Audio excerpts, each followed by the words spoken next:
গণহত্যা চালিয়ে জনরোষের মুখে দেশ থেকে পালিয়ে যাওয়া ফ্যাসিবাদী শক্তির মদদে চলছে অস্থিতিশীলতা সৃষ্টির পায়তারা।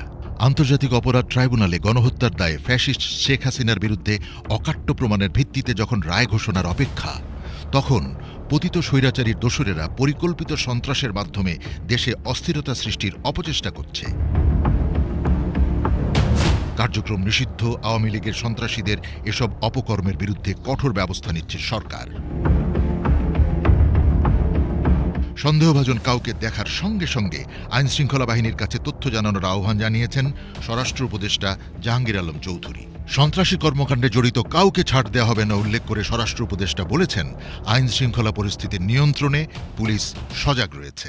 আইন শৃঙ্খলা বাহিনী কিন্তু একটা শক্ত অবস্থান নিয়েছে, এবার এরা একটা শক্ত অবস্থানে থাকবে এবং পরিস্থিতি নরমাল থাকবে। কোনো সন্ত্রাসীকেই কোনো ধরনের ছাড় দেওয়া হবে না। ডিএমপি কমিশনার শেখ মোহাম্মদ সাজ্জাদ আলী বলেছেন, যে কোনো ধরনের নৈরাজ্য মোকাবেলায় আইনশৃঙ্খলা বাহিনী প্রস্তুত রয়েছে। বিশৃঙ্খলার সঙ্গে জড়িতদের কোনো ধরনের ছাড় দেয়া হবে না বলেও হুঁশিয়ারি দিয়েছেন তিনি। রাজধানীবাসীকে অপরিচিত কাউকে আশ্রয় না দেয়া এবং মোটরসাইকেল বা যে কোনো যানবাহন ভাড়া দেওয়ার আগে যাচাই করার আহ্বান জানানো হয়েছে। সন্দেহজনক কাউকে দেখলে সঙ্গে সঙ্গে জাতীয় জরুরি সেবা 999 নম্বরে ফোন করার অনুরোধ জানিয়েছে ডিএমপি কর্তৃপক্ষ। 1 নভেম্বর থেকে 11 নভেম্বর পর্যন্ত 15টি ভিন্ন ভিন্ন স্থানে 17টি ককটেল বিস্ফোরণ ঘটানো হয়েছে এবং গত 2 দিনে 9টি যানবাহনে অগ্নিসংযোগের ঘটনা ঘটেছে। এসব ঘটনার সাথে জড়িত থাকার অপরাধে 50 জনকে গ্রেপ্তার করা হয়েছে। বাসে আগুন দেওয়ার সময় ড্যাম রাতে একজনকে হাতে নাতে ধরি।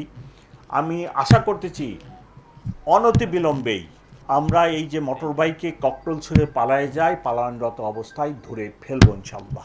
যানবাহনে আগুন দিয়ে মানুষ পুড়িয়ে মারার বিরুদ্ধে রুখে দাঁড়ান। ধ্বংসাত্মক কর্মকাণ্ড রুখে দিন।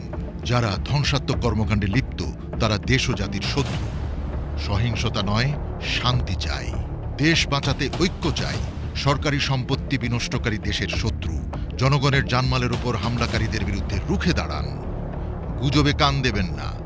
যে কোনো নাশকতামূলক তৎপরতা নজরে এলে আইনশৃঙ্খলা রক্ষাকারী বাহিনীকে খবর দিন। নির্বাচন বানচালের যে কোনো অপচেষ্টা প্রতিহত করুন।